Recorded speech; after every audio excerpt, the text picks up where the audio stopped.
앞에 시간에 얘기한 게 우리 자료집에서는 대략 한 7페이지 정도까지 나간 내용입니다. 7페이지 정도까지 나간 내용인데 7페이지, 8페이지에 있는 내용을 조금 덧붙여서 더 설명하겠습니다. 슈타이너는 지금 색채의 본질에서 흑백, 녹살이라고 하는 이 네 개의 어떤 빛의 상해색, 이 상해색을 어떤 특정한 힘의 개념들하고 연결을 시켜요. 소리가 되었건 색이 되었건 이게 근본적으로 보자면 소리라고 하는 것은 파동 아닙니까? 파동이니까 이게 에너지가 있죠. 예. 그런데 아시다시피 색이라고 하는 것도 본질적으로는 빛의 분화 현상이거든요. 빛의 분화 현상이니까 이것도 주파수를 가지고 있어요. 그래서 소리도 색도 서로 다른 패턴의 주파수들을 가지고 있다라는 겁니다. 그렇기 때문에 우리가 상식적으로 추론할 수 있겠지만 특정 색을 특정 음으로 전환시킬 수가 있게 됩니다.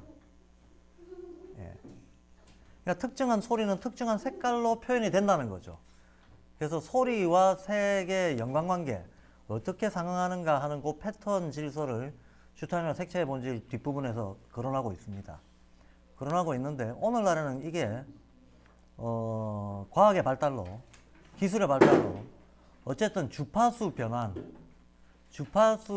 헤르츠하고 데시벨하고 이런 각 다른 단위의 주파수들을 서로 이제 상호 치환시켜주는, 호환시켜주는 이런 기술들이 발달을 해서 실제로 음악을 들으면 전환시켜주는 기계 장치가 된 안경을 끼고 보면 음악이 색깔로 흐르는 걸 경험할 수 있게끔 만들어 놨어요. 그래서 도미솔도 그러면 앞에서 막 빨강 파랑이 왔다 갔다 하는 거죠. 이거를 시각적으로 볼 수 있게끔 치환시켜주는 기계 장치가 나왔을 정도니까 색과 음의 관계가 서로 단위가 다름에도 불구하고 근본적으로 동일한 어떤 힘의 성질들이다. 이걸 인정할 수가 있게 됩니다. 그래서 근데 슈타이너가 에테르체라고 말하든가 아스트랄체 혹은 물체라고 얘기할 때 이 개념들이 갖고 있는 기본적인 성격도 따지고 보면 빛과 열의 조합 정도예요. 빛과 열의 조합 정도가 빛과 열이라고 하는 것이 가장 뭉쳐져 있는 상태일 때를 우리가 물체라고 얘기하는 겁니다. 가장 뭉쳐져 있는 상태를 물체라고 얘기를 하고 그것이 조금 분화되어 있는 상태를 에테르체라고 얘기를 하고 좀 더 분화되어 있는 상태를 아스트랄체라고 얘기를 하는 거죠. 빛과 열이 어느 만큼 뭉쳐져 있냐 분화되어 있냐에 따라 가지고 힘의 상태가 달라진다고 보는 겁니다. 그렇다면 물체 에테르 아스트랄이라고 하는 것도 색깔에게도 적용할 수 있고 그죠? 음에도 적용할 수 있다라는 말이 되는 거죠. 그리고 당연하게도 인간의 기질에도 적용할 수 있다라는 말이 되게 되는 겁니다. 그래서 이 색깔들에다가 다 구성체를 연결을 시킵니다. 요쪽이 물체입니다. 흑, 요쪽이 물체적 성격을 가지고 있다. 녹색, 이게 에테르적 성격을 가지고 있다고 봅니다. 살색, 이게 아스트랄적 성격이 가미되면 이렇게 된다. 그 다음에 백색으로 넘어가면 자아체죠. 자아체의 색깔이다. 근데 자아체를 그냥 줄여서 0이라고 부르기도 합니다. 그래서 지금 오해되어 있는 개념들이 참 많은데 그 중에서 또 이 근본적인 오해가 심한 개념 중에 하나가 슈타이너가 말하는 자아죠. 자아, 나라고 하는 개념. 슈타이너는 나라고 하는 개념을 이중적으로 사용을 합니다. 현실적으로는 우리의 어떤 자의식 상태가 전부 나죠. 나의 작용이죠. 그런데 아주 근원적으로는 이 우리 시대의 우주, 우리 시대라고 하면 슈타이너는 지국이라고 얘기를 하잖아요. 용어를 쓸 때. 좀 이따가 사구성체 소개를 해드리겠습니다. 현재 우리는 토성기, 태양기, 달기를 지나서 지구기에 살고 있다고 보는데 이 지구기의 신성을 그리스도라고 보거든요. 이 그리스도의 주체적 작용을 나라고 얘기합니다. 이히. 그래서 슈타이너는 이런 말장난도 합니다. 이히라는 말을 가만 보자. 이거는 I 더하기 크라이스트의 결합이네 하면서 내 속에 그리스도가 들어와 있는 이거를 E라고 하는 거다 라고. 근데 E는 독일어잖아. 그래서 제가 말장난이라고 얘기를 했는데 실은 뭐 말장난만은 아니죠. 독일이 아니라 다른 어느 나라 말이더라도 그런 의미 부여를 할 수 있는 요소가 분명히 나라고 하는 말 속에는 있습니다. 나라고 하는 말 속에 있고 우리 한글에도 있습니다. 한글에서 니은은 목화토금서 중에서는 뭐게요? 예, 화입니다. 화. 그리고 아라고 하는 것은 이게 외부로 나왔다라는 거예요. 그러면 나라고 하는 것은 빛이 외부로 나온 거예요. 예, 한글로서의 뜻 자체가 빛. 근데 빛이 0이거든요. 그러니까 0이 외부로 나온 거. 이게 나다라고. 그래서 그런 의미 부여를 할 수 있는 표기들을 다 모든 언어들이 가지고 있다라고 봅니다. 그리고 어쨌든 슈타이너가 괴테와는 달리 여기다가 의미 부여를 새롭게 한 게 다른 조금 더 확장된 힘의 상태들을 어떤 성격들을 연결을 시켰다는 거예요. 그럼 여기다가 그러면 이게 흙이라고 했는데 이게 물체라 그랬잖아요.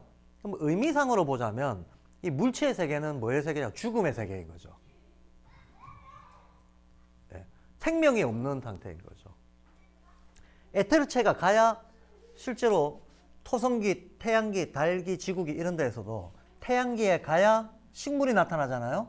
근데 광물하고 식물의 차이는 번식하냐 안 하냐? 생명력이 있냐 없냐? 이거잖아요. 생명력이 있냐 없냐? 이거잖아. 그러니까 생명력이 없으면 광물이 되는 거고 생명력이 있으면 식물이 되는 거니까 생명력을 기준으로. 예. 근데 그거는 에테르체에 가야 식물이 나오거든. 에테르가 생명력이거든요. 에테르가 생명력이니까 에테르체가 있어야 되고 태양계에나 가야 나오는 거고. 그러니까 여기에다가 의미상으로 죽음이라는 의미를 부여하고 여기는 생명이라는 의미를 부여합니다. 그러면 의미상으로는 여기는 뭘 부여하겠냐? 혼, 어떤 감정, 살아서 느끼는 감정 이런 걸 부여합니다. 그럼 여기다가 부여하는 것은 영적인 거. 흰색은 영적인 의미가 있다. 이렇게 부여를 하는 거죠. 예. 이런 식으로 슈타이너는 색이 가지고 있는 기본 어떤 배경 구조에다가 우리가 잘 알고 있는 사고생체적인 의미를 부여를 하고 거기에다가 시대 구분의 의미도 부여를 하고 거기에다가 어떤 의미 부여까지 죽음이다, 혼이다 라고 하는 의미 부여까지도 색에다가 하고 있다는 거예요. 예. 바로 이런 식으로 기본 어떤 틀의 의미를 확장해서 서로 상호 순환되게끔 이해하는 이 관점을 유기론론적 관점이라고 한다는 거예요.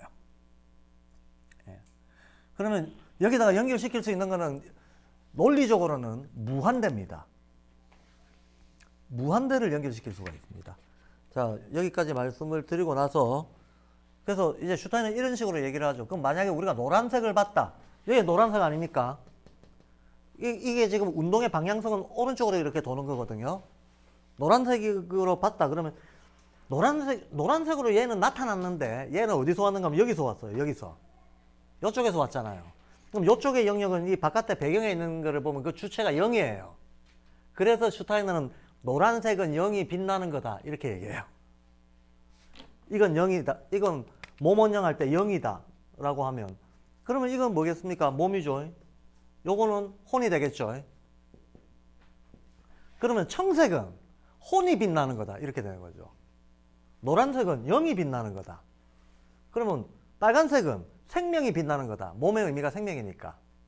생명이 빛나는 거다. 이런 식으로 색채 본질에서 표현을 하고 있어요.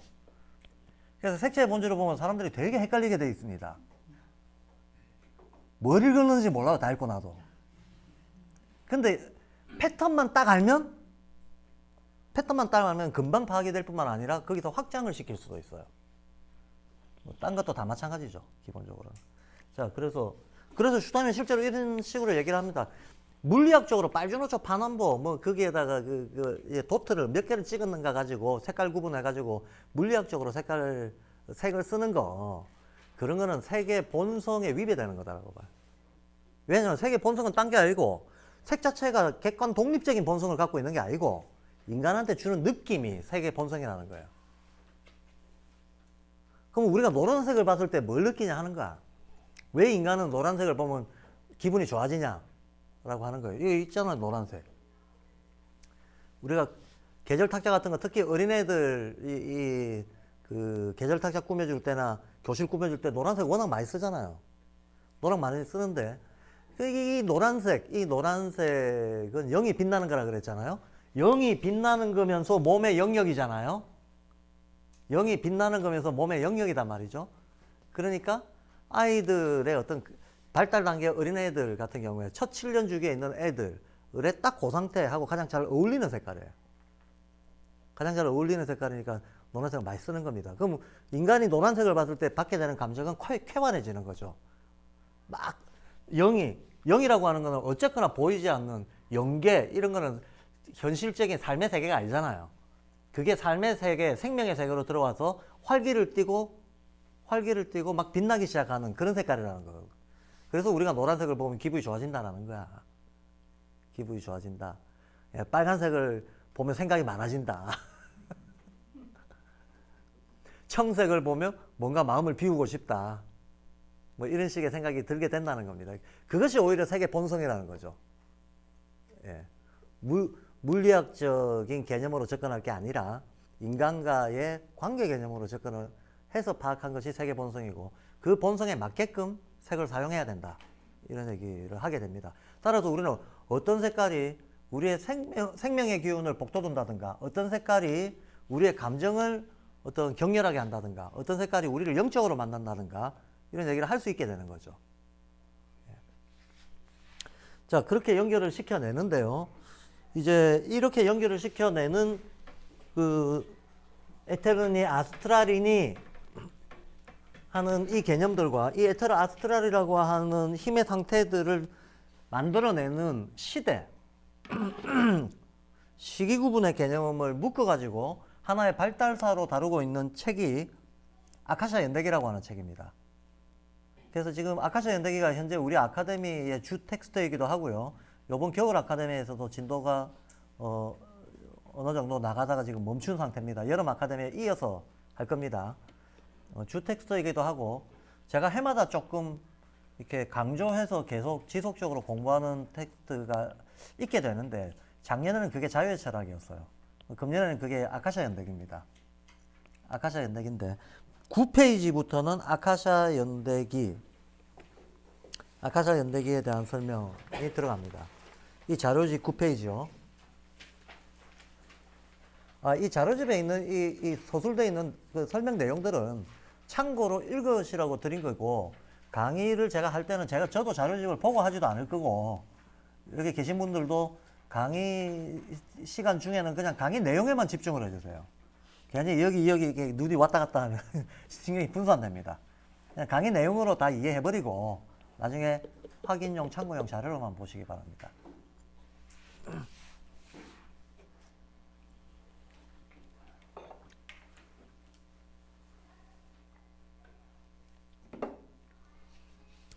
아카샤 연대기로 들어가기 전에 아카샤 연대기 이 책 자체의 의의에 대해서 일부만 말씀드릴게요. 많은 경우에 발도르프에서 활동을 하고 계시는 선생님이건 부모건 뭐 여러 관계자들이 인재학 너무 어렵다 심오하다는 느낌들을 많이 가지고 있죠. 그리고 뭐 실제로 심오한 건 맞습니다만 과연 이게 인간이 이해 안 될 정도로 어려운 신비주의 사상인가 하면 전혀 그렇지는 않습니다. 충분히 합리적으로 이해될 수 있고 슈타이너도 평생 동안 사람들이 신비하다고 생각하는 거 합리적으로 이해할 수 있게끔 만드는 게 내 일이다라고 끊임없이 얘기했습니다. 그러니까 적어도 슈타이너는 잘 쫓아오면 합리적으로 이해되는 식으로 논리를 펴놨다는 거거든요. 근데 우리가 모든 공부를 할 때 사실 기본적인 건 똑같아요. 도대체 앞에다가 목차를 왜 적어 놓는 겁니까? 모든 책에 앞에 목차가 있잖아요. 제가 아까도 얘기했지만 전체 구성이 어떻게 되는지 봐야 된다. 그 전체 구성에 대한 대략의 감을 가지고 내가 어디에 있는가를 봐야 전체에 대한 생각을 잃지 않고 관계성에 대한 생각을 잃지 않고 부분을 보게 되는 거예요.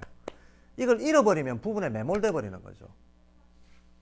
이러면 제대로 된 알미 안 나타난다고 보는 거고 우리가 어떤 것을 어떤 대상을 알려고 하더라도 기본적으로 그 대상이 갖고 있는 관계성 전체를 먼저 일관하고 그리고 세부적으로 들어가야 된다는 거예요. 그러면 이 인지학이라고 하는 이 세계관도 이 인지학 전체의 성격을 아까 양극성, 순환성 이런 게 기본이라 그랬잖아요. 그러면 인지학을 하나의 대상으로 놓고 봤을 때 인지학에서도 양극성이 있을 거 아니에요. 그럼 인지학이 다루고 있는 양극성은 뭐냐 하면 나와 세계거든요. 이건 철학의 양극성이기도 합니다. 철학이 다루는 게 결국은 나와 세계의 관계 내지는 인식 방식을 다루는 게 철학이잖아요. 예. 그러니까 인지학에서도 나의 문제, 세계의 문제, 가장 미시적인 어떤 존재자, 가장 거시적인 존재, 이거를 양극성으로 두고 있습니다. 근데 슈타인과 낭의 수많은 강연록과 여러 권의 책들 중에서 이 양극성에 집중해서 다루고 있는 두 책이 있어요. 제일 원자적인 개인을 다루고 있는 거, 자유의 철학이죠. 가장 원자적인 개인의 안에서 어떤 일이 일어나고 있는가, 어떤 사고의 어떤 변화들이 일어나고 있고 왜 그런가 하는 걸 다루고 있는 거가 자유의 철학입니다. 그럼 제일 거시적인 걸 다루고 있는 게 있을 거 아니에요. 제일 거시적인 세계의 구조를 다루고 있는 게 있을 거 아니에요. 그게 아카시아 연대기입니다. 그러면 실제로는 우리가 어떤 그 인지학이라고 하는 이 새로운 알매 영역에 접근할 때 어떻게 접근해야 되냐? 일단 양극성 두 개를 정확하게 이해해야 돼요. 요 두 개를 정확하게 이해하면 전체 흐름이 보이는 거죠, 이제. 이 흐름 속에서 나머지 부분들을 적용해 나가면 똑같은 원리가 계속 적용되고 있다는 걸 알게 됩니다. 그래서 안 어려워져요. 이 두 개를 정확히 이해했다. 그러면 나머지는 안 어려워집니다. 그냥 나머지는 정보, 인포메이션이 돼버립니다. 원리에 대한 이해는 이 두 개를 이해하는 데서 끝나버린다는 거죠. 근데 그렇게 접근을 하면 저는 인지학이 아무리 방대해 보여도 꽤 효율적으로 상당한 수준까지 이해할 수 있다. 뭐 개인의 여건이나 또 공부의 어떤 정도에 따라 가지고 다 다르겠지만 그래도 보편적으로 우리가 동일한 어떤 높은 레벨에 이를 수 있다라고 생각을 합니다. 그런데 지금까지 이제 현실적으로 한국에서 발도르프 관계자들이 공부를 해 오는 거 커리큘럼 순서라든가 이런 걸 보면 이게 너무 이제 조금 무질서하게 혼란스럽게 돼 있더라는 거죠. 이 혼란이 교정이 안 되면 그 비효율성이 당연히 교정이 안 될 거라고 봐요. 가령 이런 거죠. 제가 어떤 선생님한테 처음에 제가 발도르프 초심자로서 입문자로서 들어왔을 때 커리큘럼 공부하는 순서를 어떻게 해야 됩니까? 하고 물어봤을 때 그분이 그러시더라고. 대개의 교사들이 일반 인간학이라고 하는 걸 제일 먼저 본다. 교실에 들어가면 그걸 기준으로 하기 때문에 라고 얘기를 하시더라고. 그래서 그걸 보고 근데 제가 물어봤죠. 자유의 철학이 기본 아닌가요? 그게 출사표이기도 하고 제일 중요한 어떤 개인상, 자유라고 하는 것의 가치의 상 이런 걸 다루는 거던데 그게 더 중요하지 않습니까? 그게 더 먼저 나왔고 그랬더니 그건 다들 너무 어렵다고 생각하기 때문에 일반 인간학으로 현실적인 수업에 좀 적응이 되고 나서 조금 워밍업이 되고 나서 보려고들 한다는 거예요. 자, 바로 이 부분. 실제로 근데 알고 보면 난이도라고 하는 관점에서 뭐가 더 어려울까요? 일반 인간학이 월등히 어렵습니다.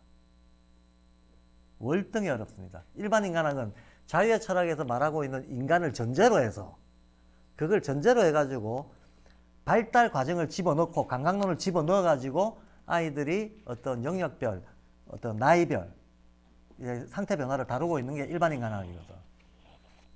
그러니까 몇 가지가 전제되어 있는 거예요. 이 일반 인간학 속에는 우주 발달사, 자연 발달사, 인간 발달사가 들어와 있어요. 그리고 인식의 구체적인 어떤 도구나 계기로서의 12감각론이 들어와 있습니다. 들어와 있습니다. 예. 그러고 그 밑바닥에는 당연히 인간이란 무엇이다라고 하는 존재론은 기본으로 깔려 있고요. 이 많은 것들이 자유자재로 논의되고 있는 게 일반 인간학이라고 하는 그 책입니다. 그 일반 인간학은 나온 시기가 1919년도에 나왔잖아요. 슈타이너가 1925년도에 죽었거든요. 그러니까 말년에 쓴 노작입니다. 그런데 자유의 철학은 1894년도에 나왔어요.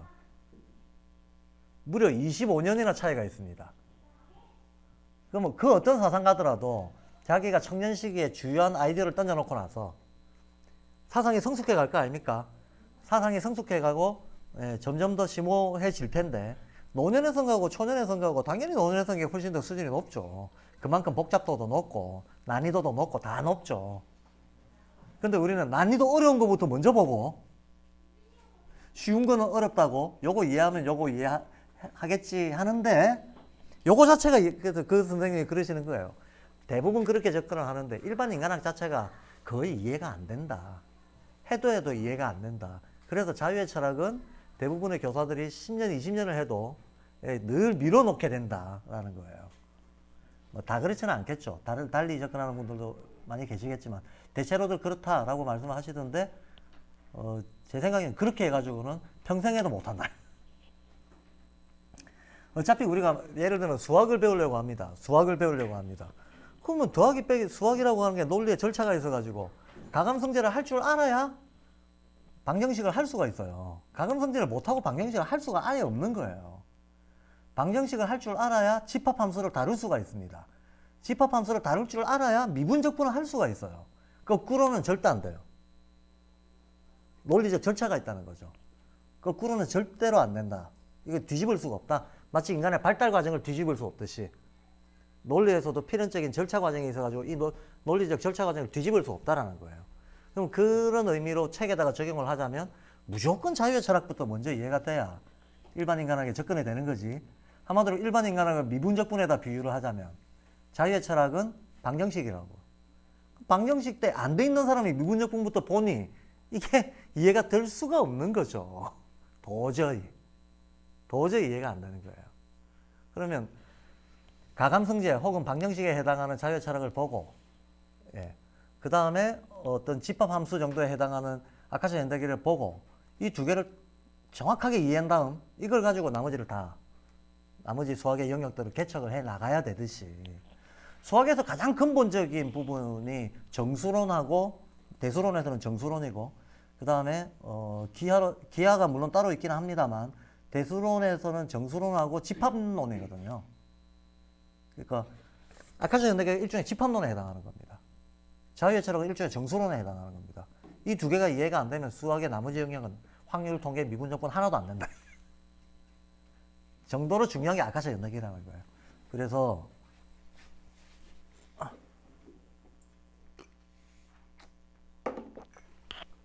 9페이지에 있는 그 칼라 그림 한번 봐주세요.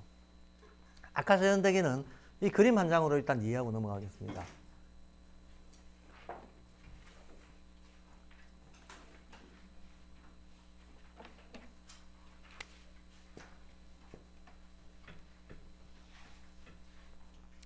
자, 출발이 여기입니다. 출발이 여기입니다. 토성기, 여기 태양기. 이제 운동 방향은 이렇게 됩니다. 여기 달기, 여기 지구기 라고 되어 있습니다. 그리고 아카시 현대기에서 다루고 있는 건 토성기부터 지구기까지 다루고 있습니다. 그러면 생략된 부분이 있죠. 여기서 이쪽으로 갈 때는 무슨 일이 일어나는가, 이건 생략되어 있습니다. 아카시 현대기에서는 이 부분을 안 다루고 있는데 저거는 생략되어 있습니다만 우리가 아카시 현대기를 이해하고 나면 충분히 추론할 수 있습니다. 여기서 여기까지 무슨 일이 일어나는가, 요동안 있었던 일이 또 반복 재현될 겁니다. 자, 이렇게 되어 있는데 출발이 여기고요. 기본적인 개념 흐름은 이렇습니다. 토성기에는 모든 것이 미분화되어 있었다. 미분화되어 있었다. 그러다가 태양계에 와서 1차 분화가 일어났다 라고 얘기합니다. 달계에 와서 2차 분화가 일어났다 라고 얘기하는데 지구계에 대해서는 별도 얘기를 안 해요. 별도 얘기를 안 하는데 추론해보자면 원점으로 되돌아가려면 여기는 1차 통합이 일어나야만 합니다. 그럼 여기에서 2차 통합이 일어나면서 원점으로 되돌아가는 거죠.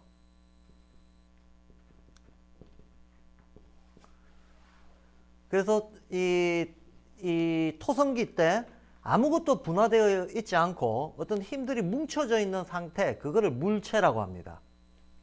그러니까 물체 하면 우리는 고체를 떠올리는데 고체를 떠올리면 안 돼요. 고체를 떠올리면 안 됩니다.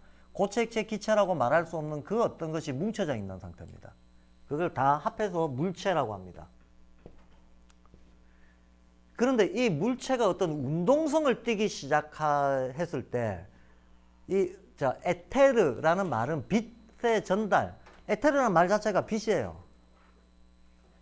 빛이라기보다는 빛 전달자입니다. 빛 전달자. 예. 그럼 에테르라고 하는 말이 물체에 빛이 많이 들어갔다는 뜻이에요, 결국은. 예. 그럼 물체의 어떤 막 이렇게 미분별된 상태에 빛들이 계속 누적이 돼서, 그럼 빛이 누적이 되면 열이 누적이 되는 거잖아요. 빛과 열이 누적이 되면 어떤 일이 일어나는가? 생명체가 만들어진다 이거예요. 그럼 생명체가 만들어지면 생명체는 무생명체처럼 가만히 있지 않고 움직일 거 아닙니까? 움직임으로 인해서 새로운 어떤 현상이 일어나는데, 그 새로운 현상이 뭐냐면 액체 같은 것들이 만연해진다라고 보는 겁니다. 예. 아무런 구별이 없던 데에서 물 같은 것들이 나온다는 거야. 그래서 이쪽에서는 물체라고 하고 이쪽에서는 에테르체가 움직인다라고 봅니다. 에테르체가 움직이면 생명이 나타난다라고 보는 거죠. 생명이 나타난다. 그런데 생명이 나타날 때 생명의 정의는 번식하는 거잖아요. 자기 정식하는 거. 자기 정식하는 최초의 형태가 식물이란 말이죠. 식물. 이끼류도 식물이에요. 예. 그래서 생명의 전형은 식물이다. 식물이 나타난다. 그럼 식물이 나타나기 전에 무생물체는 자연히 우리가 광물이라고 하잖아요. 그런데 여기서 착시 효과가 생깁니다. 조심해야 됩니다. 조심해야 됩니다. 어쩔 수 없이 쓰기는 제가 광물이라고 쓰겠습니다. 일단 광물이라고 쓰는데, 우리가 오늘날 광물, 그럼 금속을 떠올리지 않습니까? 쇳덩어리, 구리, 아연 이런 걸 떠올리잖아요. 그럼 구리, 아연 그런 게 있다가 뭔가 좀 풀렸다는 얘기네, 좀 유동적이 됐다는 얘기네, 더 유동적이 됐다는 얘기네, 이렇게 이제 상상하게 돼요. 그럼 고체, 이쪽에 액체가 나온다며. 그럼 여기 고체일 거 아니야. 여기 고체, 여기 액체, 여기 기체, 이렇게 이해하면 되네 라고 생각하게 됩니다. 자연히. 근데 이게 착각이라는 거예요. 이거 착각입니다. 제가 아까 물체 얘기할 때 이걸 고체라고 생각하지 마세요 그랬잖아요. 고체, 액체, 기체를 구별할 수 없이 뭉쳐져 있는 상태다 그랬잖아요. 예. 정확히 말하자면 어떤 상태인가? 왜 제가 이 말씀을 드린가 하면, 아카샤 연대기에 보면 태양기를 뭐라고 정의하는가 하면 지구로부터 태양이 떠났다 이렇게 얘기하고 있어요. 한마디로 추워졌다. 한마디로 옛날에는 열이 팽만했는데 그 열기가 식었다라고 얘기한다는 거예요. 열기가 식음으로 인해 가지고 분화가 일어났다. 자, 이 논리가 되게 미묘한 게 있습니다. 원래 분화라고 하는 것은 예? 열이 많으면 분산이 되고 냉각이 되면 쪼그라들잖아요. 그러니까 분화라고 하는 것은 열이 많을 때 일어나는 현상이라고 우리는 습관적으로 생각해요. 근데 여기는 출발점이 사실은 열이 제일 많은 상태예요. 이때가 열이 제일 많은 상태입니다. 그러다 냉각이 됨으로 인해서 오히려 분리가 됐다는 거예요. 냉각됨으로 인해서 분리가 됐다. 맞죠? 맞죠? 얼음에다가 열을 가하면 얘가 액체가 될 거 아닙니까? 근데 거꾸로 기체를 냉각시켜도 액체가 돼요. 더 냉각시키면 고체가 나오죠. 그러니까 기체를 냉각시키느냐, 고체에다가 열을 가하느냐, 방향이 틀릴 뿐. 방향이 틀릴 뿐. 예. 그러니까 출발점을 어디로 잡는가에 따라 가지고 이게 파악이 달라집니다. 그래서 이쪽은 뜨거워진 게 아니고 오히려 차가워졌다는 겁니다. 그걸 잘 이해해야 됩니다. 근데 이거는 우리가 과학적으로도 이렇게 생각하시면 됩니다. 이 우주의 최초에 있었던 게 보통들 빅뱅이라고 하잖아요. 빅뱅은 순식간에 일어난 대폭발 아닙니까? 이 우주의 중심에는 어딘가 빅뱅의 근원지가 있겠죠. 폭발의 근원지가 있겠죠. 자, 지구의 중심에 뭐가 있나요? 불덩어리가 있습니다. 예, 제가 본 건 아닌데 과학자들이 그랬습니다. 사람의 신체 중심에 뭐가 있나요? 불덩어리가 있죠. 심장. 예. 안에는 전부 다 열이에요. 이 열이 근원이 돼서 열과 빛으로부터 다른 것들이 만들어지는 겁니다. 열과 빛으로부터. 그러니까 얘가 열덩어리야, 열덩어리. 이 우주에서도 실제로 어떤 행성이 만들어질 때 어떻게 만들어지는가? 초기 행성, 별들의 생사 이런 거를 살펴보면 초기 행성들은 처음에는 빛과 열이 모이기 시작하고 그게 가스 덩어리가 되잖아요. 가스 덩어리가 되고 어린 행성일수록 열이 높아요. 열이 높은 상태에서 얘가 냉각돼 가면서 우리가 보고 있는 행성의 모양새를 띠게 되는 거거든. 처음에는 가스 덩어리에서 출발했다가. 그러니까 이건 굳이 연상하자면 가스 덩어리를 연상해야 돼요. 근데 이걸 왜 우리가 광물이라고 하나? 지금 우리 입장에서 볼 때 이때 만들어진 가스들, 가장 초기에 만들어진 이제 원형적인 원소, 원자 이런 것들이 뭉쳐서 지금 볼 때 광물이 됐다는 거야. 이해가 되시죠? 그때부터 광물이었던 게 아니고 지금에 와서 보니 초기에 만들어졌던 그 가스를 만들었던 그 기본 원자들이 때려 뭉쳐서 광물이 됐다는 겁니다. 그건 지금 보는 시각이지. 그 당시에 어땠나를 연상할 때 하면 이게 우리가 상태를 거꾸로 뒤집어서 생각하기가 쉽다는 겁니다. 착시 현상이 일어나니까 조심해야 된다. 그래서 아카시아 연대기에서 보면 태양과 달이 분리됐다는 얘기를 해요. 미분화 상태에서 분화가 일어났다. 근데 이 분화로 인해 가지고 태양계의 근원은 태양이기 때문에 물론 우리 입장에서는 지구죠. 근데 지구를 중심으로 보던 태양을 중심으로 보던 태양기의 의미 자체가 태양과 지구의 분리입니다. 분리면 열이 식은 거잖아. 냉각이 된 거잖아요. 냉각이 됨으로 인해 가지고 가스 덩어리에서 조금 냉각돼서 액체 덩어리 같은 것들이 나왔다는 거예요. 오히려 그럼으로써 생명체가 나왔다는 거예요. 그리고 이것도 조심해야 됩니다. 바깥이 차가워지잖아요. 그러면 생명의 대표는 인간이니까 이 생명체 저 생명체 따로따로 따지지 말고 인간을 기준으로 한번 세계와의 관계를 따져보죠. 자, 바깥에 기온이 내려가면 사람은 본능적으로 살기 위해서, 왜냐하면 항온성을 유지해야 되니까 따뜻하게 하잖아요. 온열기구에 몸을 대는 거는 말할 것도 없고, 이제 냉방 난방할 때 난방을 하는 거는 말할 것도 없고, 음식도 열을 내주는 음식을 먹잖아요. 열을 내주는 음식을 먹잖아. 그런 식으로 따뜻하게 해야 될 거 아니야. 그러니까 주변이 차가워지면 오히려 거꾸로 사람은 내적으로는 더워진다. 사람은 더 분화된다는 거예요. 그러니까 아카시아 연대기에서는 이쪽에는 형태가 없는, 자, 인간을 뭐라고 정의하는가 하면 지구 환경의 종합체를 인간이라고 정의합니다. 지구 환경의 종합체적인 어떤 존재자가 있다. 그게 사람이다. 지금처럼 우리가 팔다리 가지고 오장육부 가져야 사람이 아니고 지구 환경이 어떻다 하더라도 그 지구 환경의 종합체적인 어떤 존재자가 있다는 거야. 그러면 요때도 인간이 있었다라는 거죠. 그럼 요때 인간은 어땠겠는가? 온 주변의 환경이 기체 덩어리잖아. 기체 덩어리에 있을 때 기체 구별되지 않는 미분화된 대기 상태, 이 미분화된 대기 상태의 종합체도 역시 미분화된 존재일 수밖에 없다고 보는 거예요. 그래서 물질과 구별되지 않는 인간. 근데 그때 그 물질은 가스 덩어리 같은 상태란 말이야. 그러니 가스 덩어리 같은 인간, 즉 공중에 떠다니는 인간, 이 얘기를 합니다. 유영하는 인간, 날아다니는 인간이었다.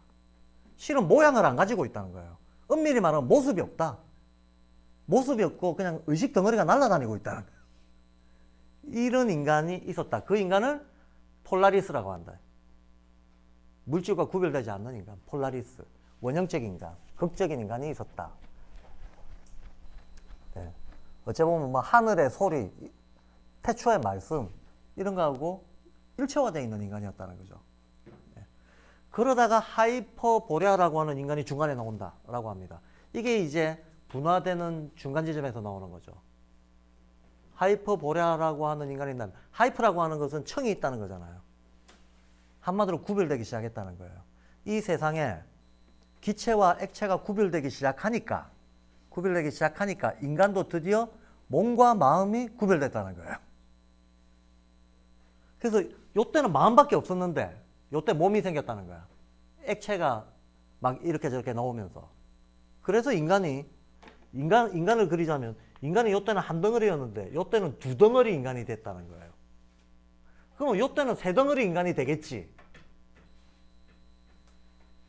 이해되시죠? 요때는 한 덩어리 인간이었다가 두 덩어리 인간이었다가 세 덩어리 인간이 됐다는 겁니다. 인간의 변화. 그래서 요때 몸이 생겼다 그래요. 몸이 생겼다. 근데 이 몸은 어떤 몸인가? 이 몸은 냉각에 의해서 기체가 액체를 겸하게 되면서 생명 운동이 시작이 되고 그 영향으로 인간의 몸이 생겼다. 인간의 몸이 생기고 나서 재미있는 현상이 일어났다는 거예요. 인간의 마음이, 원래는 몸이 없었는데 몸이 생겼단 말이야. 그러니까 몸 속으로 마음이 기어 들어갔다는 거예요. 그래서 이 마음이 원래는 외부의 사물들하고 직접 맞닿아 있었을 때는 마음 그 자체가 외부의 사물하고 구별이 안 됐던 때에는 마음이 움직이면 사물도 움직이는 식인 거예요. 그런데 몸속으로 기어 들어가 버리고 나니까 몸의 하나의 장벽이 돼 버리는 거죠. 몸의 하나의 장벽이 돼서 마음이 자기를 표현하는 뭔가 또 다른 도구적 매개 내지는 방법이 필요하게 됐다라고 봅니다. 도구적 매개 내지는 방법이 필요하게 됐다. 그래서 이때는 액체 기체를 겸하고 있는 몸과 마음 같은 상태로 인간이 이분화됐다. 그럼 따라서 이쪽에 가게 되면 이제는 액체 기체뿐만이 아니고 기체 액체뿐만이 아니고 고체까지 만들어졌다는 거죠. 고체까지 만들어졌다. 그래서 이때는 날아다니는 인간 얘기가 나오고요. 이때 여기서부터 요 사이에 있는 인간은 액체형 인간인 거예요. 액체형 인간, 즉 식물형 인간이었다라고 봅니다. 부드럽고 지금 같은 이상 몸이 있기는 있지만 이 몸이 지금처럼 사지발달이 안 돼 있고 액체처럼 유연하고 변형 가능하고 신체가 변형 가능한 괴물이었다 이거예요.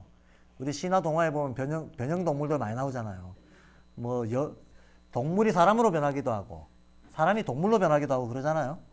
예, 수많은 신화 동화에서 그게 실제로는 요 시기에 집단 기억이 이쪽에 동화로 온 거다라고 보는 거죠. 예. 요 시기에 있었던 사람들을 레무리아인들이라고 합니다. 그러면 레무리아인들, 요 사이에 있었던 인간들을 하이퍼보레아라고 하고 최초에 있었던 거를 폴라리스라고 합니다. 그럼 요 레무리아인들은 지금 우리 인간에 비해서 훨씬 신체를 변형 가능하고 그리고 사물들하고 어떤 이게 에테르가 지배하는 요 사이는 에테르가 지배하니까 에테르 교환이 자유자재하다는 것은 인간이 그만큼 다른 생명체들하고 소통력이 높다는 거예요. 아주 간단히 얘기하면 사람이 꽃하고 대화를 한다는 겁니다. 예. 꽃이 뭘 바라는지 내가 알고 내가 어떤 마음을 먹으면 꽃이 어떤 영향을 받는지도 안다는 거예요. 근데 지금 우리는 모르죠. 모르는데 모른다고 해서 능력도 없어졌을까요? 아니면 능력은 그대로 있을까요? 예. 의식으로 자각을 하면 그 힘이 세지지만 자각을 못해도 그 힘의 흔적은 남아 있습니다. 그래서 왜 그런 식의 이상한 실험들이 말이 되게 됩니다. 왜 그런 실험 많이 하잖아요. 뭐 물 같은 거 놔놓고 뭐 예쁘다 밉다 그랬더니 물이 한쪽 물은 썩고 한쪽 물은 좋아지고 이런 거. 예. 그 밥을 유리병에다가 넣고 한쪽에는 아이고 예쁘다 그러고 한쪽에는 아이고 밉다 그랬더니 이쪽은 누룩이 되고 아주 건강한 곰팡이가 피어나고 이쪽은 푸른 곰팡이 페니실린 원료가 피어났다 그러잖아. 파괴하는 어떤 힘을 가진 곰팡이가 나왔다. 그러니까 우리가 이건 마음을 투사한 거잖아요. 사실은 예쁘다 밉다 이건 굿, 배드 이건 말은 다 다르니까 말이 어떤 음파로 영향을 준 게 아니에요. 마음이 영향을 준 거예요. 마음이 축적돼 가지고 어떤 사물의 상태가 변하는 실험 이런 것들을 한 번씩 하면 결과는 나오는데 과학은 증명을 못 하니까 맨날 비과학적이니 현상은 나오는데 결과는 실제로 그렇게 반복적으로 나오는데 과학은 설명을 못 하니까 안 다루죠 그냥 이런 문제들을. 그래서 이런 실험들은 반복적으로 동일한 결과들이 나오고 있고 그 말은 우리가 지금 자각을 못하고 있어서 그렇지 실은 그 힘을 여전히 가지고 있다는 거예요. 여전히 가지고 있다. 그래서 슈타이너가 자유의 철학 초반부에 그런 얘기를 합니다. 의식이 내가 주먹으로 사람 때리는 것처럼이나 실제적인 힘이라고 하는 것을 인정하지 못하면 지금부터 내가 하는 말을 이해할 수 없다 그래요. 네, 맞습니다. 사실은 우리가 내가 미워하면 저 사람한테 안 좋은 일이 생기는 거야. 에이, 그런 거는 미신이지, 주술이지. 이렇게 생각하잖아요, 지금은. 근데 옛날에는 진짜로 주술을 진지하게 했잖아요. 진지하게 했던 이유는 통하기 때문이에요. 주술이 통하기 때문에 진지하게 했지. 통하지도 않는데 그걸 왜 진지하게 하겠습니까? 물론, 통하던 시절에서 우리는 안 통하는 시대로 왔습니다. 시대가 바뀌었어요. 시대가 바뀐 거는, 이 시대에 통하는 수법이 있고, 이 시대에 통하는 수법이 있는 거예요. 우리 시대에 통하는 수법이 있는 거예요. 우리 시대는 환경도 인간도 다 달라졌고 기술도 달라지고 소통 방식이 뭐가 다 달라졌어요. 그러니까 우리 시대에는 우리 전 시대에 쓰던 수법들을 쓸 어떤 필요와 이유와 조건이 다 달라졌기 때문에 그런 의미에서 좀 변했다라고 말할 수 있지만 그게 없다거나 그 시대에도 묵은 거였다거나 그렇게는 말 못한다는 거예요. 인간이 장풍 쏠 수 있을까요, 없을까요? 저는 있다는 걸 확실하게 압니다.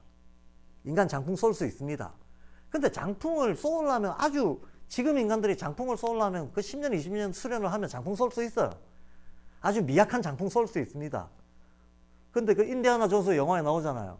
그 인디아나 존스 영화에 보면 인도에 가가지고 어디 동굴에 가는데 그 동굴에서 보물 지키는 무사가 나와가지고 인도 무사가 칼 2개 들고 엄청 겁나게 막 그 칼로 추는 춤 있잖아요.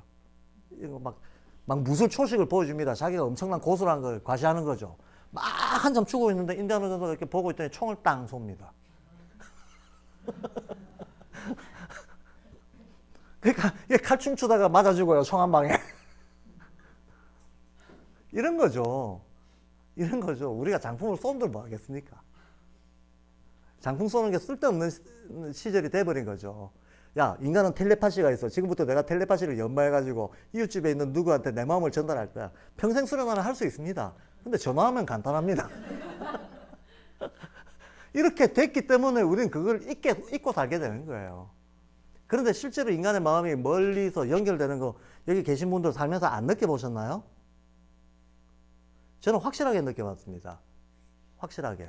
천리 밖에서 저희 어머니하고 저하고 똑같은 시간에 똑같은 생각을 하면서 똑같이 서로 확인을 하는 이런 경험들을 해봤어요. 그 능력이 다 있습니다. 다 있는데 그냥 시대가 바뀐 것 뿐이다. 이렇게 얘기를 하죠. 제가 이런 얘기 하니까 그래서 이게 맥락이 잘 전달돼야지 안 그러면 이게 또 귀신 씨다라 까먹는 소리 했다는 소리를 듣게 되죠. 예. 그러니까 주술적으로 믿으면 안 되고 주술조차도 합리적으로 이해할 수는 있다는 거예요. 그 주술력의 실제가 뭐였던가에 대해서. 근데 주술력은 실제 근거를 가지고 있다는 것은 분명합니다. 예.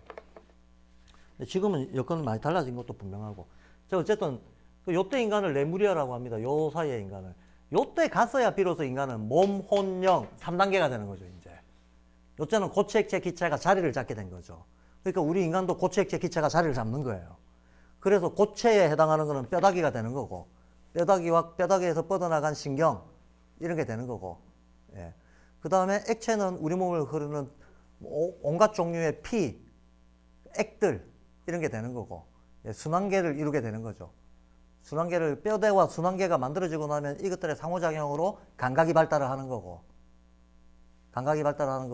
따라서 인식 능력도 발달을 하게 되는데, 고체, 액체, 기체를 다 갖추고 있기 때문에 우리는 눈에 보이지 않는 것들도 다룰 수 있는 관념적 능력은 관념적 능력대로, 정신 능력은 그대로 있고, 요때는 정신 능력 덩어리고, 요때는 정신 능력이 몸으로 기어 들어갔고, 요때는 다시 정신 능력과 몸으로 기어 들어간 것과 어떤 육체적인 구조, 이런 것들을 다 갖추고 있는 몸원형의 삼원적인 존재가 됐다는 거예요.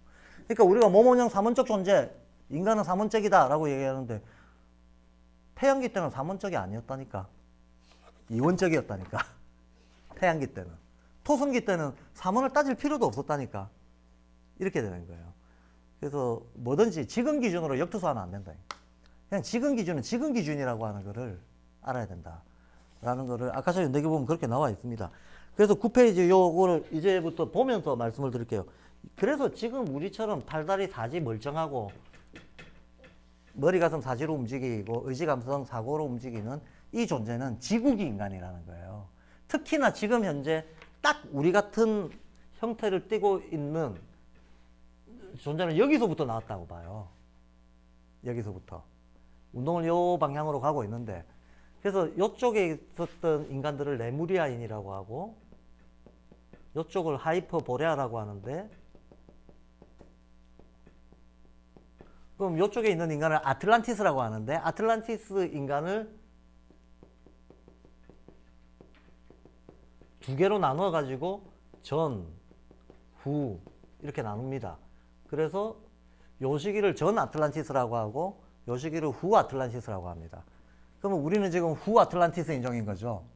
그래서 이 후 아틀란티스 인종에 대한 별도의 개념을 별명을 아리안이라고 슈타인은 부르고 있습니다. 그러니까 우리는 아리안 인종인 거지. 근데 이것도 또 말의 착시 효과 때문에 아리안이라는 말은 인지학에서는 인류 전체를 지칭하는 하나의 인류적인 종개념으로 쓰인 거예요. 그런데 저 나치가 위대한 아리안이라고 했을 때는 게르만 백인을 말한 거잖아. 이거 두 개는 전혀 다른 내용이에요. 전혀 다른 내용인데 슈타이너가 아리안이라는 말을 쓰니까 이 맥락을 모르는 인간들이 바깥에서 또 인종주의다 이러고 또 욕하잖아. 그래서 실제로 발도르프 교육이 인종주의 논쟁을 서구에서 오랫동안 반복적으로 겪었어요. 지금도 발도르프가 인종차별주의라고 생각하는 사람들이 있어요. 예. 이런 게 너무나 간단한 기초 개념에 대한 왜곡에서 나오는 것들입니다. 예. 이때 말하는 이 아리아는 오히려 인지학도 아니고 저 힌두교에서도 쓰고 있는 신지학 개념이에요. 여기 에테르, 아스트랄 이런 개념들, 뭐 레무리아 이런 개념들, 이거 다 신지학에서 나오는 개념들입니다. 그래서 슈타이너가 개인적으로 주관적으로 만들어낸 말이 아니라는 걸 알아야 돼요. 그리고 특히나 민족이나 계급이나 지금 우리가 근대사회 인종차별을 말할 때 그 어떤 피부 색깔을 가지고 나누는 그런 인종하고 아무 상관이 없어요. 아무 상관이 없고 어떤 전 지구적 환경의 변화에 의해서 나타난 인간의 발달 단계를 뜻하는 겁니다. 발달 단계로서의 아리안종, 아리안종이라고 하는. 그래서 자, 그럼 요 자료를 좀 봐주세요. 이제 이 자료에 어차피 많은 걸 얘기해놨으니까 이 자료에 있는 내용들로 가지고 설명을 하겠습니다. 토성기, 태양기, 달기, 지구기 이건 금방 설명했죠. 이렇게 시대 구분이 되는 것 안에서 이 시대를 주도하고 있는 힘을 여기서 물질, 여기서 에테르, 여기서 아스트랄이 주도한다. 여기서 자아가 주도한다라고 합니다. 이게 사구성체입니다. 자, 이게 사구성체다 그러면 말은 자아라는 말을 쓰고 있지만 이 자아는 어떤 개체를 뜻하는 게 아니고 어떤 힘의 상태를 뜻하는 게 돼요. 그죠? 개체를 뜻하는 게 아닙니다. 힘의 상태를 뜻하는 겁니다. 그럼 힘의 상태는 제가 1차 통합이라 그랬잖아요. 이게 원리가 순환을 한다는 걸 전제를 해야 될 거 아닙니까? 양극성이 있고 순환을 한다 라고 하는 걸 전제해야 될 거 아닙니까? 그러면 보세요. 양극성이 있고 순환을 하는데 출발점이 여기다. 그럼 출발점이 원형이면 여기가 제일 미분화된 상태라고 아카시아 전쟁에도 얘기하거든요. 이게 제일 미분화된 상태면 이 대극에 있는 얘가 제일 분화된 상태일 거 아닙니까? 그렇죠. 그럼 중간 단계가 얘가 있고 얘가 있는 거잖아요. 그럼 여기에서는 1차 분화가 일어났잖아. 그럼 여기서는 1차 통합이 일어나야지. 그래야 순환이 되죠. 예. 1차 분화, 2차 분화, 1차 통합, 2차 통합. 이래야지 순환이 될 거 아닙니까? 그러니까 말을 하건 안 하건 여기서는 통합이 일어납니다. 통합이 일어납니다. 그러면 몸원형 세 개로 되어 있었던 존재가 통합된단 말이냐? 통합되죠. 그 껍데기가 바뀐다는 게 아니고 형태가 바뀐다는 게 아니고 이런 의미인 거죠. 우리는 몸혼형으로 구별되어 있던 시절 우리 마음은 이게 분리가 되기 시작하니까 인식작용은 주로 여기에서 하잖아요. 인식작용은 몸혼형 했을 때 중간에 있는 혼에서 하잖아. 나머지 것들하고는 분리가 돼 있단 말이야. 무슨 말인가 하면 우리는 우리의 무의식을 몰라요. 즉 우리의 몸을 몰라요. 나의 세포가 나의 뇌에다가 직접적으로 상호작용을 못한다는 거예요. 거꾸로 내 뇌가 내 소장, 대장, 나의 비장이 지금 어떤 상태에 있고 어떤 느낌을 전달하는지 잘 모른다는 거예요. 피가 굴러가고 피도 아니고 우리가 산소를 빨아들여서 탄소를 내뱉잖아요. 호흡을 한다는 것 자체가 하면 산소가 들어오잖아. 이 대기 중에는 질소도 있고 규소, 산소, 탄소 여러 가지가 있는데 하필이면 우리는 그 중에서도 거의 산소를 빨아들입니다. 그러니까 이게 그냥 흡입하는 힘만 있는 게 아니고 공기청소기, 진동청소기 이런 애들은 대기 허공에다 대고 쭉 빨아들이면 다 빨아들이겠죠. 그런데 우리 스스로가 필터야. 그래서 우리 스스로가 필터라서 빨아들일 때 산소만 집중적으로 빨아들이는 거죠. 나머지 질소, 규소 이런 애들은 안 빨아들이고 뭐 들어오더라도 조금 들어오고 주로 산소를 들어오게 합니다. 근데 얘가 들어와서 어떤 과정을 거쳐서 탄소로 나가잖아요. 이산화탄소. 이거 마술이잖아요, 마술. 들어온 거는 산소인데 나가는 건 탄소다. 이건 마술이잖아. 그럼 이 마술의 변형 과정이 이 안에서 일어났다는 거 아닙니까? 이 안에서 일어날 때 어떤 과정으로 일어나는지 생생히 느끼고 있는 사람 아무도 없죠. 아무도 없잖아요. 그건 모르는 거죠. 그러니까 우리 몸을 몰라요. 우리 몸과 나와 내 마음의 관계에서 의식이 끊겨 있는 거예요. 끊겨 있는 거고 그 다음에 영적인 것도 모르잖아요. 여기 깨달은 분 아무도 없죠. 예, 나는 신의 관점으로 봤다 이런 사람 없잖아. 그러니까 모르는 거예요. 우린 자기 전생 아는 사람 아무도 없죠. 제가 5, 6학년 담임이 됐더니 애들이 자꾸 전생을 가르쳐 달라고 하던데.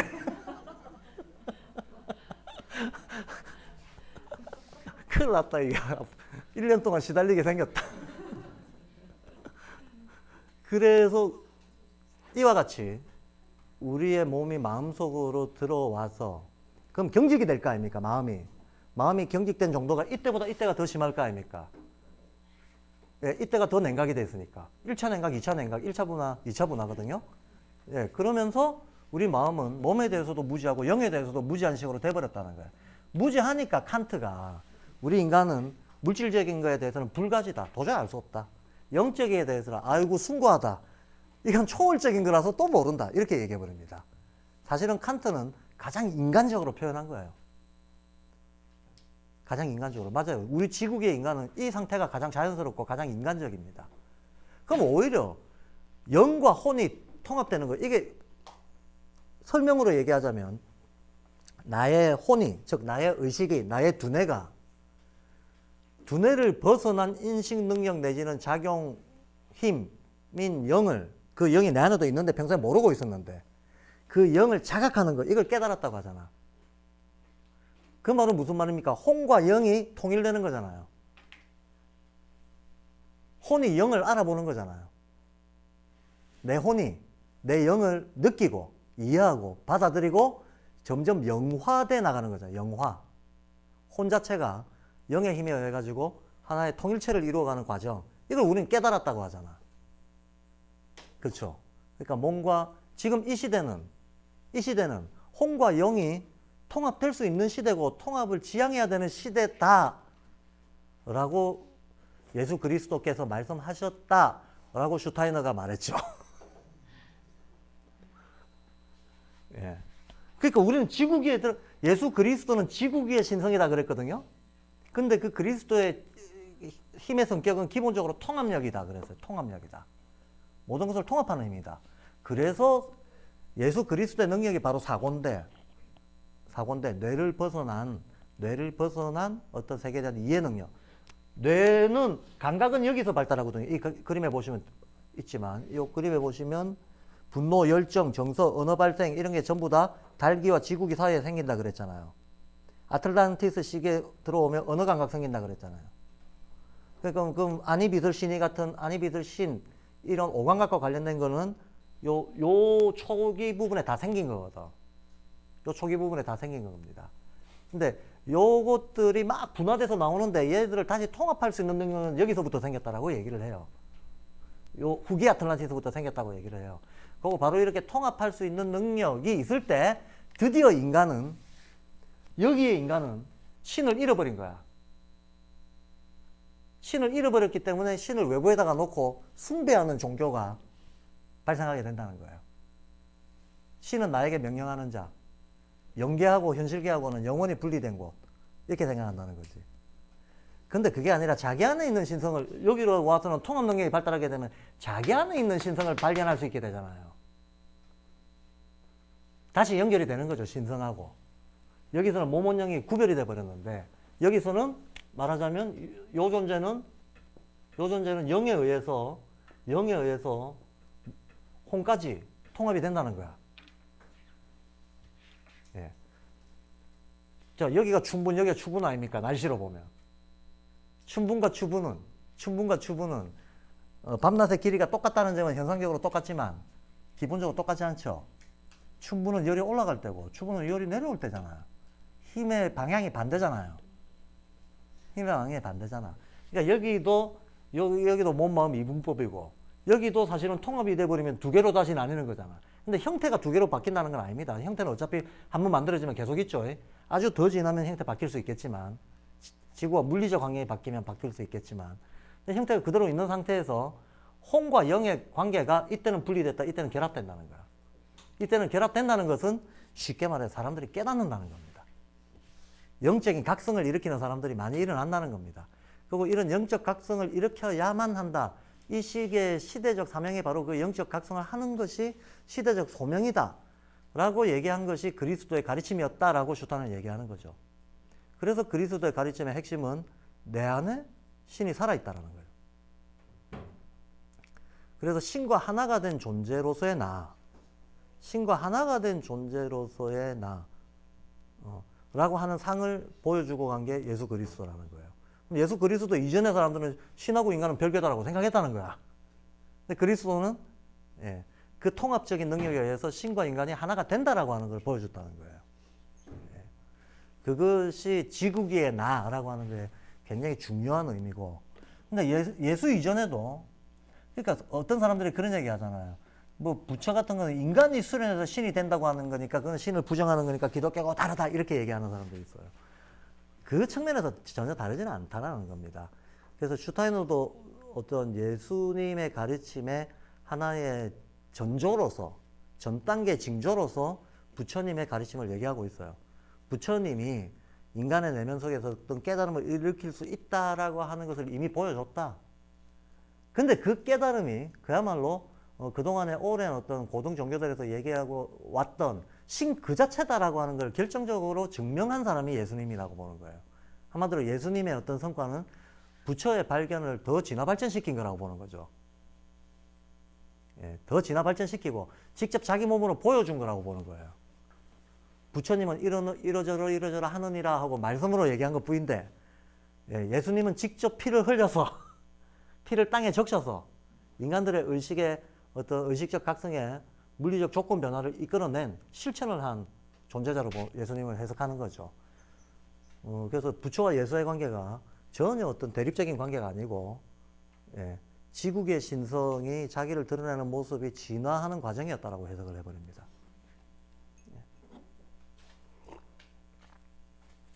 그래서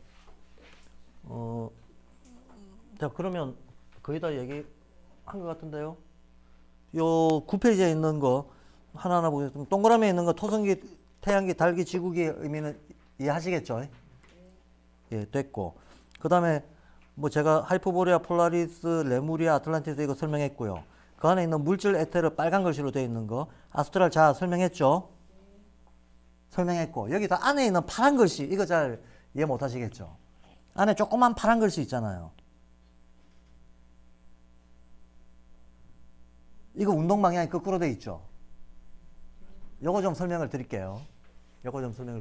실제적인 인간이 현실적인 아이가 태어났다. 그럼 아이가 태어나면 유기론적인 시각에 따르자면 아이가 태어나면 그 출발점이 어디냐? 여기부터 출발한다고 보는 거죠. 예, 인류의 역사가 토성기에서부터 이게 괴테가 말했던 원현상이 있다라고 했을 때 우주의 원현상이 토성기라고 보는 거예요. 이 상태라고 보는 거예요. 물체 상태. 그럼 아이가 태어났다고 물체 상태로 태어날 거 아닙니까? 그러면 이 우주가 발달해온 과정, 따라서 인간이 발달해온 과정을 애가 재현할 거 아닙니까? 네. 그럼 애도 토성기, 태양기, 달기 같은 상태를 거친다는 거죠. 네. 토성기, 태양기, 달기 같은 상태를 거쳐서 여기까지 온다는 거죠. 근데 우리는 현재 이 시대의 원형은 그냥 우리 같은 성인 인간이잖아요. 그러니까 애도 여기까지 올 거 아닙니까?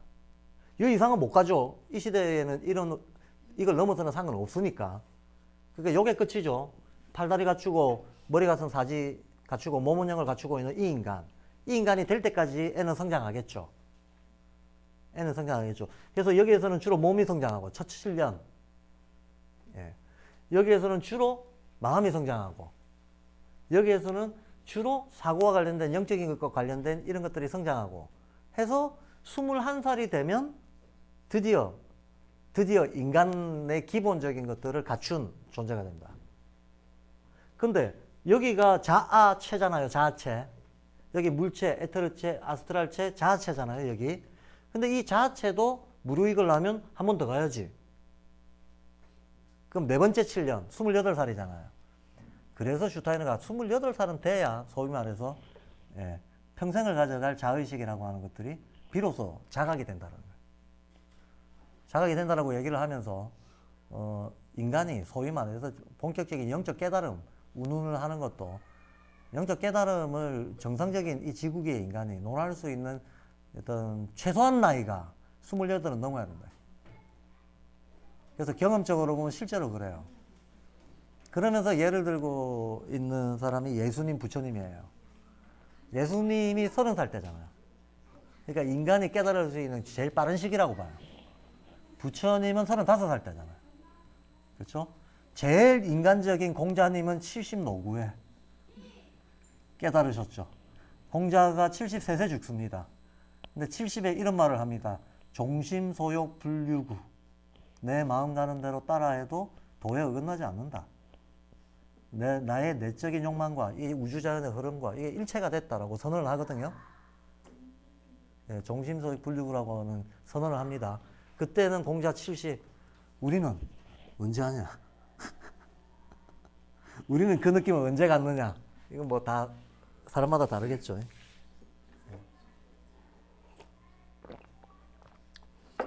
우리는 언제 하게 되는가에 대해서 옛 어르신들은 철들면 관 짠다 이런 말을 하셨죠. 뒤집으면 관짤 때 돼야 겨우 철들까 말까 한다. 맞는 말인 것 같습니다. 이 안에 있는 파란 거 설명을 할게요. 제가 지금 이 안에다가 요렇게 거꾸로 방향을 돌려놨어요. 이 거꾸로 방향을 돌려놓은 거는 우리 내면의 의식 발달 과정에 있어서는 자아까지 성장이, 요건 성장 과정이죠. 일단 자의식의 형성 과정이에요. 자, 자의식이 형성됐습니다. 그럼 성장으로서는 더 이상 나갈 게 없어요. 성장은 끝난 거예요. 성장이 끝났다면 그 다음은 어떻게 돼야 되는가? 모든 건 순환한다 그랬잖아요. 그러면 안이 있으면 밖이 있고 안과 밖도 순환해야 될 거 아니에요. 안과 밖도 그 아까 말했던 양극 개념이잖아요. 예. 그럼 성장의 대비 개념은 뭘까요? 성숙이에요. 그럼 성장이라고 하는 것은 외부가 커지는 거잖아요. 그럼 성숙이라고 하는 것은 안으로 들어가는 거죠. 다시 파고 내려가는 거죠. 예. 그러니까 인간은 한 번은 신체가 커지고 자라고, 그러면서 그거에 따라서 마음도 자라고, 그랬다가 어느 정점에 도달했다가 다시 내려가야 됩니다. 다시 내려간다는 것은 되돌아가는 거죠. 되짚어가는 거죠. 되짚어가는 겁니다. 그럼 인간한테 이걸 무의식이라고 본다면 이거는 어떤 생명력, 의지 이런 덩어리라고 본다면 이건 감정 덩어리 이런 거일 거 아닙니까? 여기서부터는 논리적인 추론 판단 이런 것들이 될 텐데, 그러면 지금 내가 논리적 추론 판단의 주체예요. 그럼 논리적 추론 판단의 주체는 성숙을 하려면 되짚어 가야 돼. 되짚어 간다는 말은 내가 갖고 있는 능력으로 내가 성장해왔던 과정을 되돌아보게 한다는 거예요. 되돌아보기를 한다는 것은 내가 이해하고 컨트롤할 수 있는 능력을 갖추게 된다는 걸 뜻합니다. 내가 어떤 감정의 분화로부터 감성이 발생했지만 한참 감정과 감성이 발생할 때에는 이걸 컨트롤할 수 있는 능력이 없어요. ing 중에는 인식 못해요.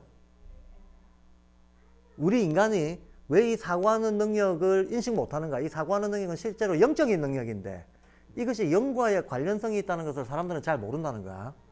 슈타이너가 근데 이렇게 말합니다. 왜 인간은 사고가 영적이라는 걸 모르는가 하면 사고를 사고할 줄 몰라서 그렇다는 거야. 사고 과정 자체를 사고할 줄 알아야 되는데 그게 잘 안 된다. 왜 안 되냐 하면 이놈의 사고가 계속 바깥에 대상들을 따라다니고 있어가지고 대상을 따라다니는 동안에는 힘이 계속 진행형이잖아요. 사고가 활발하게 움직이면서 대상을 쫓아가고 있는 중에는 사고가 사고를 사고할 줄 모른다는 거야. 그래서 사고가 사고의 실체를 모르기 때문에 이 사고가 영적 관계가 있다는 것을 웬만해서는 이해 못한다는 거야. 어쨌든 이건 자유의 철학에 나오는 논리입니다. 자유의 철학에는 이런 논리가 소개가 되어 있습니다. 똑같이 사고만 그런 게 아닙니다. 사고만 그런 게 아닙니다. 우리가 감정이나 감성의 한창 발달을 할 때는 그 발달하는 힘에 떠밀려가는 거지. 이걸 컨트롤할 줄 몰라요. 컨트롤할 줄 모릅니다.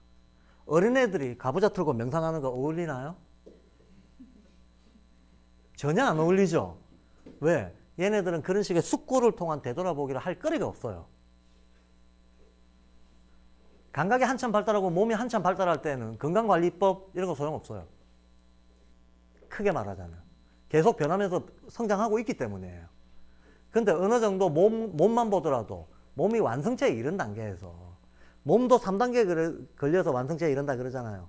내가 7살, 18살, 21살, 21살이 돼야 몸도 완성이 됩니다. 이것도 알아야 됩니다. 여기서 몸이 시작됩니다.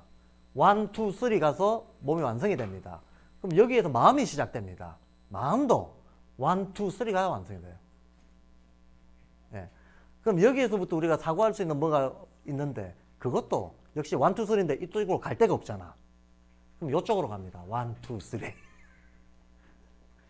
제가 이게 방향을 거꾸로 뒤집어 놓은 게 바로 성숙 과정을 얘기하는 거예요. 사람이 21살쯤 되면 이제 드디어 신체적으로 완성체가 됐습니다. 인간의 육체적 완성체는 세 번째 7년이거든요. 근데 물론 동양에서는 여자는 7년 주기, 남자는 8년 주기로 봐요.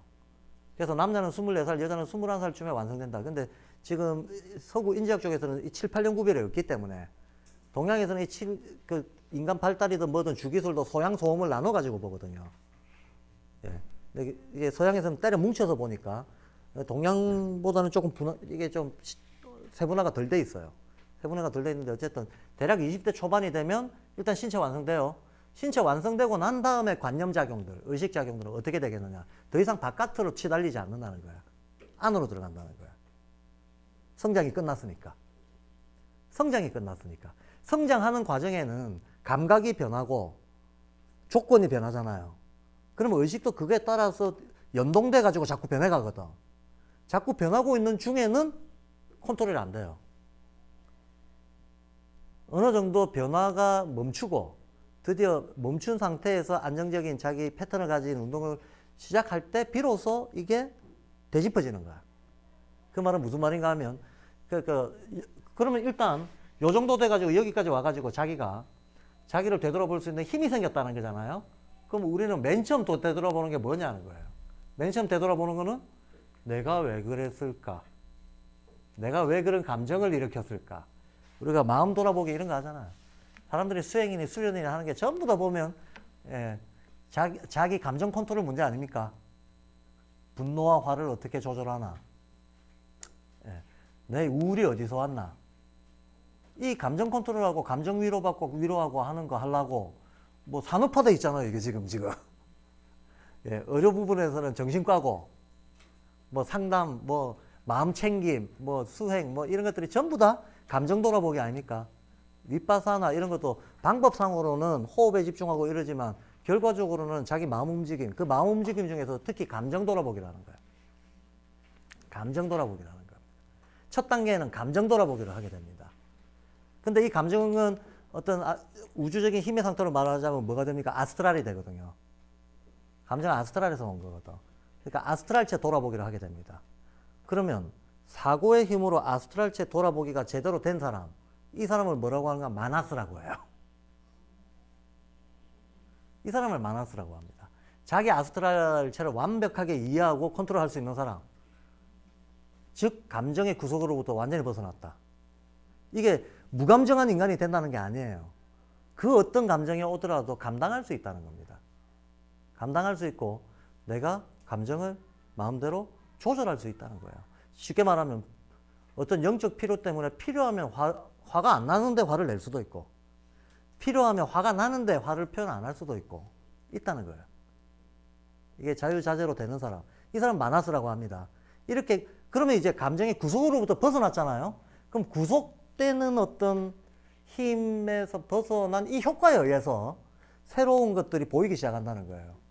그 새로운 게 보이기 시작하면 제일 먼저 영적 기운들이 어떻게 흐르는가를 볼 수 있게 된다는 거야. 그래서 결영이라고 합니다. 영을 본다. 감정에서 벗어나면 결영자가 된다는 거예요. 영들이 어떻게 움직이는가 그 흐름을 보고 느낄 수 있게 된다는 거예요.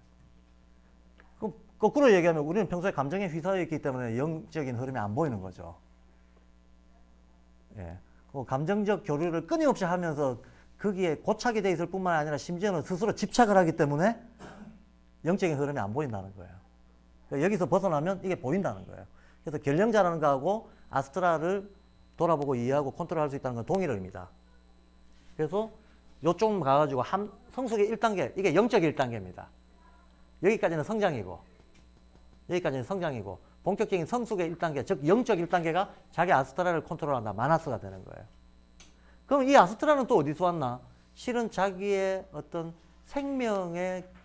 생명으로서의 자기. 생명으로서의 자기라고 하는 건 자기가 타고난 유전자, 자기가 타고난 체질, 그죠? 자기가 타고난 뼈대 구성, 조금 더 들어간다면 자기가 타고난 까르마까지. 이것이 생명을 구성하고 있잖아. 이 생명을 구성하고 있는 데까지 들어가서 이해한다. 이해한 자를 붓디라고 한다는 거예요. 붓디라고 한다. 그럼 붓디라고 한다는 것은 이걸 이해했다는 것은 그 구석에서 벗어났다는 겁니다. 그 구석에서 벗어났다는 것은 이게 생명인데요. 생명의 구석에서 벗어났다는 건 뭘 얘기하는 겁니까? 죽음과 삶의 문제를 초월한다는 얘기죠. 삶과 죽음의 문제를 초월한다. 삶과 죽음의 문제를 초월한다는 것은 또다시 삶과 죽음이라고 하는 게 어떤 시작과 종말의 관계가 아니고 하나의 어떤 순환의 매듭 관계에 불과하다는 것을 그냥 내가 억지로 그렇게 생각하기로 하자가 아니라 이해하고 실감하고 있다라는 거예요. 이해하고 실감하고 있다. 생명의 순환이라고 하는 것이 실질적으로 삶과 죽음이라고 하는 것은 그냥 과정의 매듭일 뿐 계속 이어지고 있다는 것을 내가 아주 실감을 하고 있는 상태, 이 붓디라는 겁니다. 그럼 요게 실감이 되면 바로 생명이 있는 모든 것들과 교감하는 능력이 생긴다는 거야. 옛날에 액체 인간들이 가지고 있었던 능력이 회복이 되는 거죠. 그러면 그걸 두고 그런 능력을 발휘를 하면 우리는 또 저기 무슨 초능력이나 뭐 초자연적인 현상이라는 식으로 반응을 하게 되는 거죠. 근데 그건 초자연적인 현상이 아니라는 거예요. 사실 초자연이란 말 자체가 좀 오만한 말이잖아요. 자연을 벗어나는 게 있을 리가 없는데 우리가 초자연이라고 하는 것은 과학이 파악한 자연. 과학이 파악한 자연의 범위를 벗어나는, 그게 다룰 수 있는 범위를 벗어나면 초자연이라고 그래 버리거든. 그러면 이 말은 한 번 더 말하면 과학이 자연의 모든 걸 알고 있다는 걸 전제해 버리는 거잖아. 웃기는 얘기죠. 과학이 뭐 알기를 뭘 그렇게 많이 아는 게 아니죠. 그래서 거꾸로 뒤집어 놨습니다. 거꾸로. 파란 글씨자는 성숙의 단계에서 영적으로 한 단계 올라가면 마나사, 한 단계 올라가면 붓디, 한 단계 올라가면 아트만이다. 그러면 아트만은 요까지 갔다 그러면 전체 순환 다 꿰뚫어 본 거죠. 그 전체 순환에 대한 조절 능력도 생긴 거죠.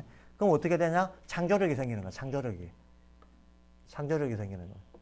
저 산이 갈라져라 그러면 갈라진다. 예수님이 말했던 이런 거. 예수님이 이 말씀을 하셨다는 것은 예수님이 아트만의 의식을 획득했다라고 하는 걸 보여주는 겁니다. 예수님이 그런 말 하자면 믿음을 가지면 바다가 갈라져라 그러면 갈라진다고. 근데 이게 이제 감각혼적인 사람들이 그러면 내가 열심히 기도만 하면 되겠네 하고 아무거나 막 기도하고 이런 거는 부작용이고, 그건 부작용이고, 아트만쯤 되는 존재가 그래야 되는 거지. 아트만쯤 되는 존재가 돌이 갈라져라 하면 갈라지는 거지. 무슨 아트만은 고사하고 욕망의 화신인 수준에서 돌이 갈라져라 그런다고 돌이 말을 들을 리가 없죠. 돌이 그 말을 왜 듣겠습니까? 돌멩이가 센티엔트 소울의 말을 들을 리가 없습니다. 들을 리가 없고, 근데 왜 예수님 말은 듣는가? 예수님이 쏘아내는 의식은 빛의 원형하고 소통하고 있잖아요. 돌이라고 해봤자 돌이 됐든 식물이 됐든 광물이 됐든 식물이 됐든 동물이 됐든 어쨌든 다 빛의 어떤 변형들 아닙니까? 더 미세한 어떤 빛의 상태까지도 내가 체감하고 교류할 수 있는 능력을 갖춘다는 의미로 성숙을 이해한다면 예수님 정도 되는 의식 상태 사람들은 꽃하고 대화하는 정도가 아니고 돌하고 대화하는 정도가 된다는 거야. 돌하고 교류를 할 수 있다는 것은 돌의 상태를 변화시킬 수도 있다는 거예요. 그러니 우리가 보는 수많은 이적들이 나타나는 거죠. 예수님이 이적을 보여줬다라고 하는 게, 그 이적이라는 게 딴 게 아니라 실은 동물과 식물과 심지어는 무생명체들과도 교감하는 모습이잖아요. 교감하는 모습을 상상도 못하는 일반적인 인간들은 이걸 이적이다라고 보는 거죠. 이걸 이적이다라고 보지만 우리가 이런 원리를 좀 알면 우리 상태에서조차도 우리도 꽤 많은 기적을 일으킬 수 있습니다. 분명히. 꽤 많은 기적을 일으킬 수 있고, 일단 저의 목표는 순돌이와 대화하기.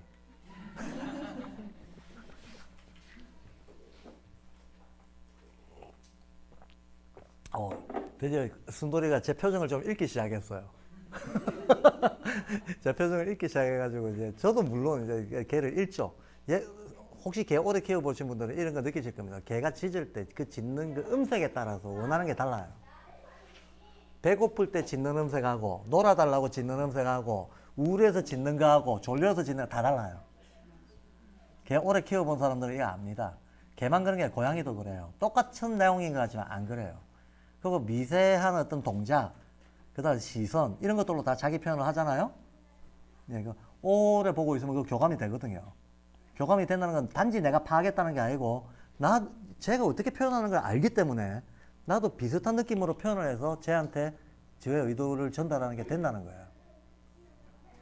그러니까 개 박사가 나오죠. 개 전문가가 나오죠. 예.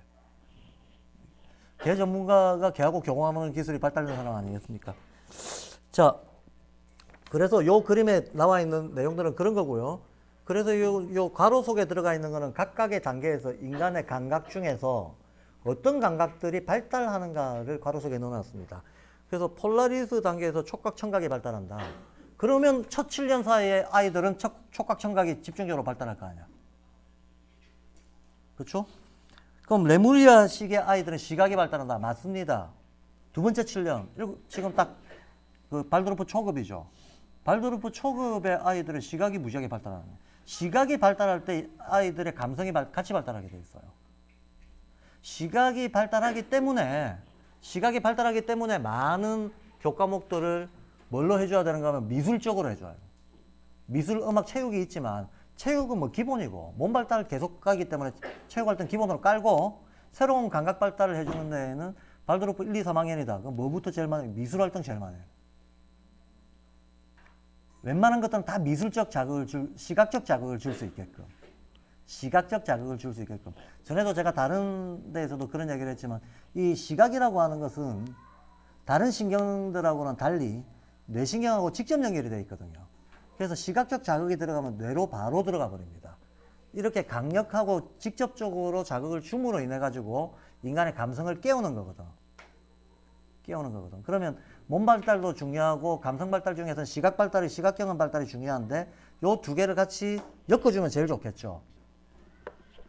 엮어주면 제일 좋고 체육 활동과 일종의 시각 경험 활동을 엮어주는 게 좋고 그렇게 엮는다라고 했을 때 가장 일상적이고 집중적이고 거시 미시를 통틀어 가지고 같이 엮을 수 있는 핵심 과목이 수공예가 되는 거예요. 수공예. 예, 손가락 끝을 끊임없이 움직이는데 손가락 끝을 아시다시피 직접적으로 여기도 뇌신경하고 연결이 돼 있잖아요. 시각도 뇌신경하고 연결돼 있고. 그럼 시각하고 손가락 끝하고 협응을 일으키는 게 수공예잖아요. 다른 미술들도 그렇지만 미술들은 붓을 놀리는 거기 때문에 도구를 쓰고 붓을 놀리는 건데 얘는 내 손으로 직접 변형을 시키는 거잖아. 조형. 이 조형과 관련된 능력이 뭐냐 하면 자, 미술이라고 했는데 제가 미술 중에서도 단계가 있잖아요. 뭐 패션도 있고 시각 디자인도 있고 여러 개가 있잖아요. 드로잉도 있고 소묘도 있고 습식 수채화도 있고 여러 개가 있습니다. 미술의 여러 영역 중에서 에테르가 강할 때 나오는 전형적인 미술 행위는 뭔가? 조형이에요, 조형. 왜냐면 에테르 자체가 생명력이잖아요. 근데 생명이라고 하는 것이 갖고 있는 의미가 형태, 형성이거든요. 형태, 형성. 예. 그래서 번식이라고 하는 것 자체가 형태의 재생이잖아요. 그래서 인간한테 에테르가 올라올 때가 되면 인간은 저절로 뭔가를 형태를 자꾸 만들려고 한다는 거야. 외물을 가지고 형태를 만들려고 하는 첫 행위, 이게 조형으로 나타난다는 거예요. 이게 조형으로 나타나고, 그 다음에 이제 미세한 작은 도구들을 가지고 형태를 만들려고 하는 게 이제 공예로 나타나죠. 공예로 들어가는데 우리가 수공예가 시각, 손가락 끝, 그 다음 미세한 형태 만들기 이런 것들이 이제 협업이 돼 있으니까 수공예 제일 중요하다고 제가 말씀드리는 거고. 수공예 중요하고, 그 다음에 이제 이렇게 직접 동적인 형태들을 감성적인 걸로 바꾸는 거, 이건 세계 경험이에요. 세계 경험. 자, 우리가 그림을 그린다는 것은 3차원이 아니고 2차원 평면에 그리는 거잖아요. 지금 수공예를 한다는 것은 물질을 직접 다루는 거 아닙니까? 3차원적인 행위인 거예요. 이거. 3차원적인 행위인데 요거를 그림으로 가져가. 이 2차원 평면에 가져가는 겁니다. 2차원 평면으로 가져가면서 내 촉각으로 직접 안 느끼면서도 그와 비슷한 효과를 내려고 하는 거잖아. 그러니까 더 어려운 거죠. 더 어려워요. 발달 단계에서 그러면 더 고급하다는 거예요. 그럼 이 느낌을 낼 수 있으려면 색을 오묘하게 정교하게 잘 사용해야 될 거 아닙니까? 그러니까 색감에 대한 영역으로 들어가는 거죠. 그러니까 시각의 발달이 물질을 직접 다루는 데에서 점점점 관념화되는 쪽으로 넘어가는 겁니다. 이런 식으로. 그래서 미술 과목이라고 하더라도 미술 과목의 배치가 달라지는 거죠. 배치가 달라지고 마찬가지로 여기서 추론해 보자면 음악 과목은 좀 나중에 나와야 되는 거지. 음악 과목은 이 발도르프 초급 단계에서 바로 안 들어가지는 거죠. 맞습니다. 그래서 연주하는 거를 보통 최소한 3학년 이후부터 주로 하고 어렸을 때도 물론 그래도 이런 제가 이런 말씀을 드릴 때 흑백 논리로 보시면 안 돼요. 그때는 그게 아니니까 아무것도 안 시킨다. 그런 건 없어요. 본격적으로 발달하는 게 언제부터다. 그러니까 거기서부터 어떤 가속도를 붙여준다는 개념인 거지. 그 전에 그 경험을 안 시켜도 된다거나 안 시켜야 된다는 논리는 아닙니다. 실제로 아이들이 연주에 익숙해지는 것은 고학년이 돼야 됩니다. 음악을 즐길 수 있는 단계는 고학년이 돼야 즐길 수 있다는 거야. 그러나 음악 경험을 하는 거는 어렸을 때부터 하면 되지 뭐. 당연히 해야죠. 단순한 것부터. 그런데 실제로 화음을 넣을 수 있는 거는 한 3학년 넘어가야 화음에 익숙해지고 그 다음에 연주도 기타를 연주하든 바이올린을 연주하든 뭘 연주하든 처음에는 연주하는 것 자체가 노가다잖아요. 이게 몸에 익숙해지기 전까지는 노가다지. 노가다 하면 자기 소리 내면서 자기가 듣기 싫거든요. 그래서 대부분 포기하게 되고 근데 어떤 연습이 경과해가지고 드디어 자기의 표현이 자기 연주 속에 들어가서 연주로부터 자기가 어떤 미적 감정을 확인받고 느끼고 이럴 수 있으려면 숙달이 돼야 되잖아요. 이 숙달이 되는 거는 어쩔 수 없이 고학년 나이가 어느 정도 들어가지 않으면 안 돼요. 그래서 합주하고 어쩌고 저쩌고 하는 거는 전부 발도르프 기준으로 보면 6학년 이상의 얘기들이지. 그 아래 단계에서는 아니라는 거야. 그러니까 음악 교육은 뒤에 배치되게 되는 거죠. 음악 교육은 미술 교육보다 훨씬 순서상으로도 나이상으로도 뒤쪽으로 배치가 되게 돼요. 자, 그러면 요 그림에 대한 거는 거의 다 설명을 했죠. 그러면 첫 7년에 의지가 주로 발달할 거 아닙니까? 두 번째 7년에 감성이 주로 발달할 테고, 세 번째 7년에 사고가 주로 발달할 테고. 그럼 여기다가 이제 쭉쭉쭉쭉쭉쭉 다 맞춰 놓으면 됩니다. 이 힘을 관장하는 천사 내지는 대천사 개념이 아카시아 연대기에도 나오고 발도르프 쪽에서도 천사 대천사 얘기를 신작에서 많이 끌어다 씁니다. 근데 천사 대천사 개념은 제가 적어 놓기는 했습니다. 여기에 뭐 트로네, 케루빔, 세라핌 이게 전형적인 우리가 알고 있는 대천사 개념들이죠. 전형적인 대천사 개념들이고 7세가 되면 뼈 골격이 일단 자리를 잡고 14세쯤 되면 감각기관 신경까지도 미세하게 자리를 잡고 그 다음에 그 중간 과정에서 피와 근육 부분들이 더 섬세해지고 이렇게 해가지고 20대 초반에 들어가면 육체적 완성형 인간으로 자리를 잡는다. 요걸 표시해 놓은 거거든요. 그리고 천사 대천사 개념은 슈타인은 간단히 말해서 이렇게 얘기합니다. 별기운이다. 별기운. 천사라고 하면 다 별기운이다. 그러면 천사는 뭐고 대천사는 뭐냐라고 하는 거는 보다 넓은 영역에 큰 범주에 영향을 주는 별기운은 대천사.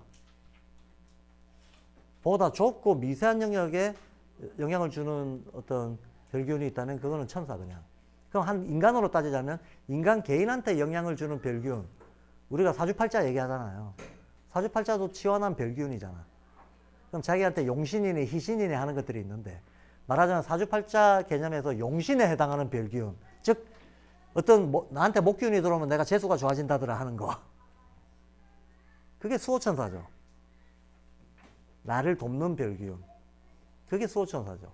근데 예컨대 내가 목기운이 들어오면 재수가 좋아진대. 사주팔자에 이제 이런 용신 결론이 나 있다고 칩시다. 그럼 이놈의 목기운은 어렸을 땐 들어오다가 커서 안 들어오는 게 아니고 죽을 때까지 있다가 강해졌다 약해졌다 강해졌다 약해졌다 계속 들어올 거 아닙니까? 계속. 그러니까 수호천사가 인간한테서 떨어지는 그런 경우는 없죠. 그런 경우는 없어요. 다만 이런 거를 보다 민감하게 느끼는 거는 애들은 민감하게 느끼고 어른이 되면 이런 거에 별로 상관없이 살아가 버리니까 우리가 그런 세계를 잃었다라고 느낄 수는 있지만 실질적으로 이거 천사 별기운이다. 그럼 개별적인 연관성이 있는 별기운도 있고 집단적 연관성이 있는 별기운도 있다.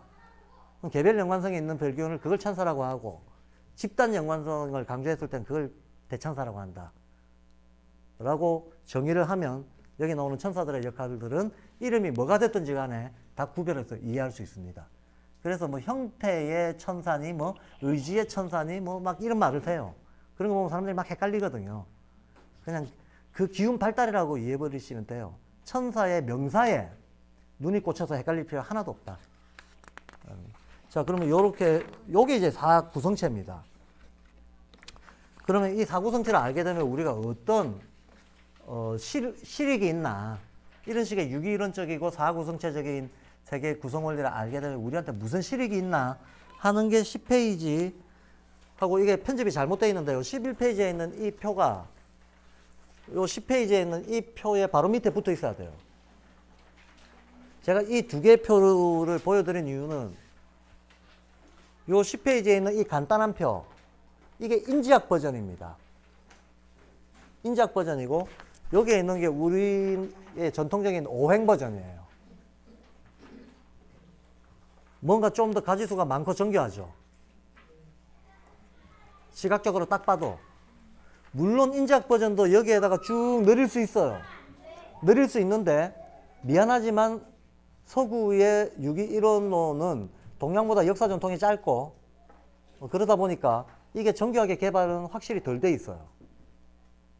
예.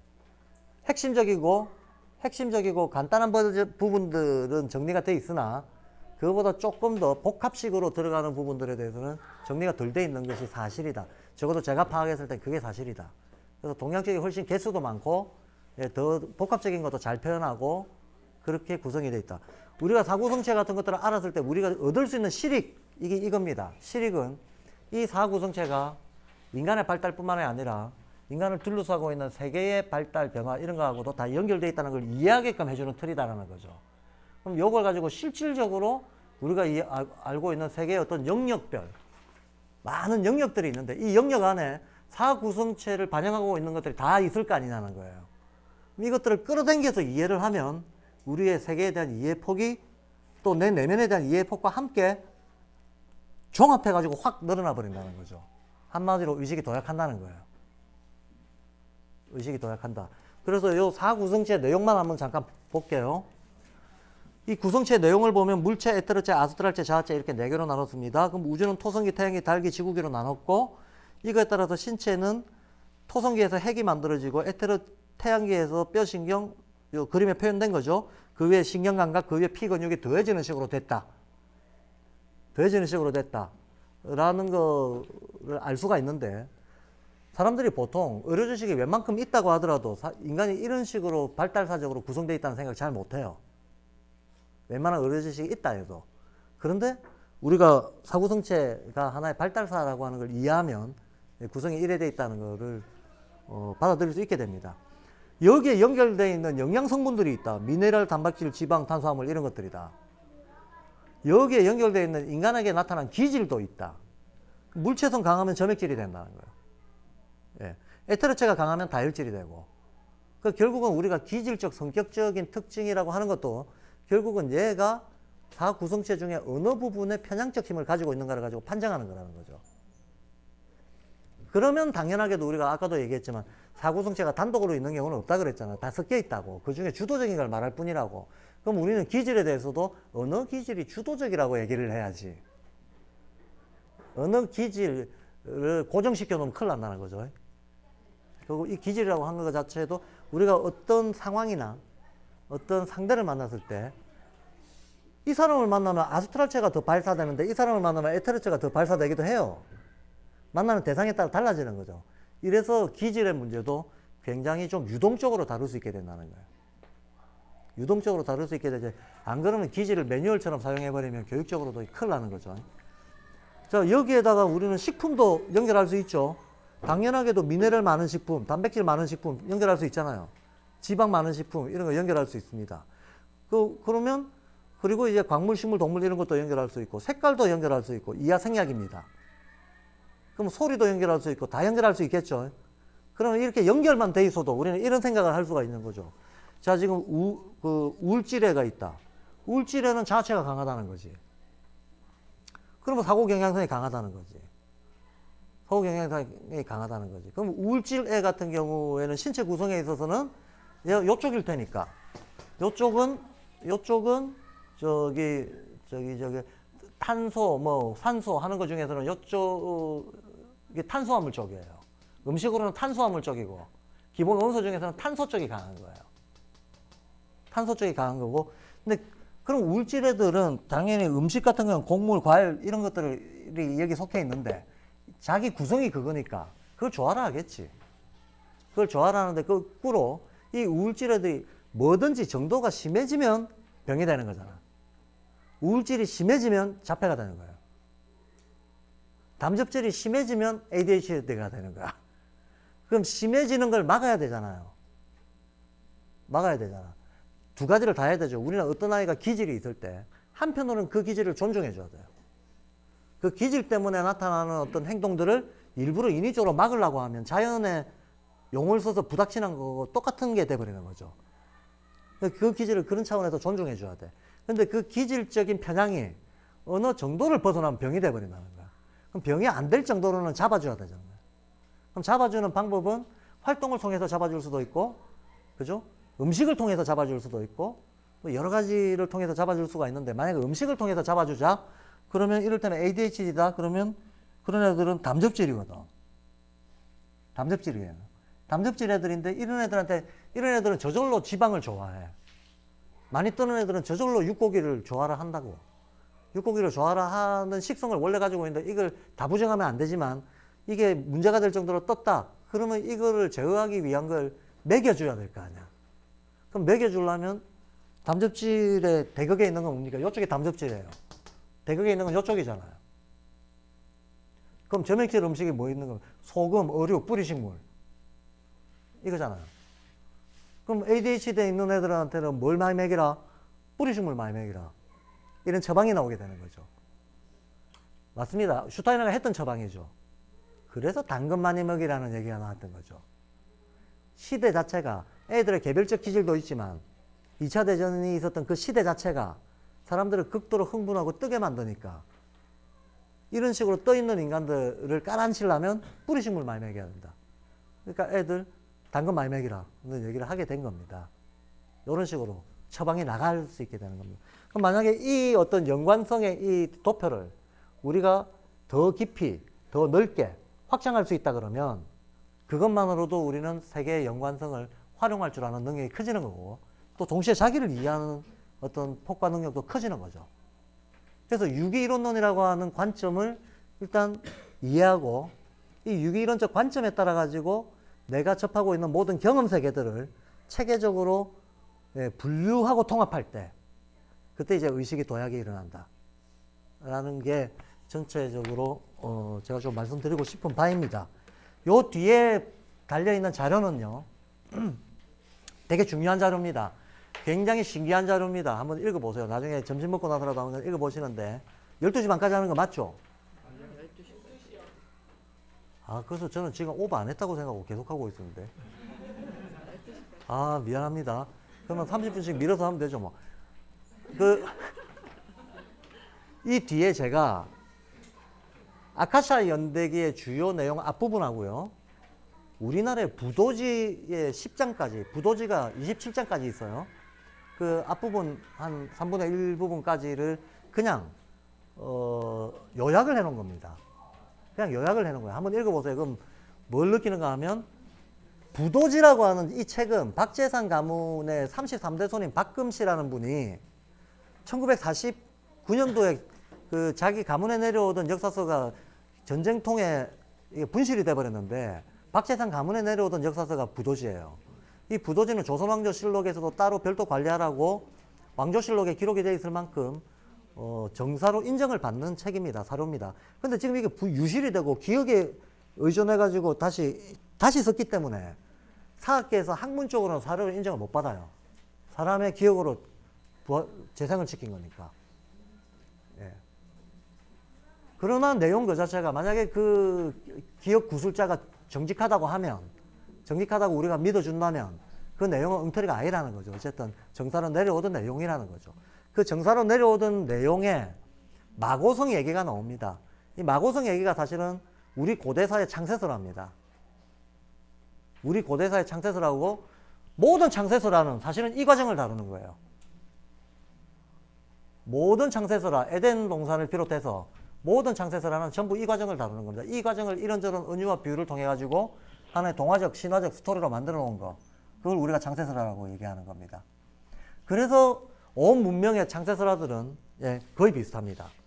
거의 비슷한데 아카시아 연대기에서 슈타이너가 대단히 어쨌든 나름대로 합리적이고 정교하게 규명하고 설명하려고 했던 얘기들의 동일한 표현은 다르고 내용은 동일한 내용들이 부도지에 나와요.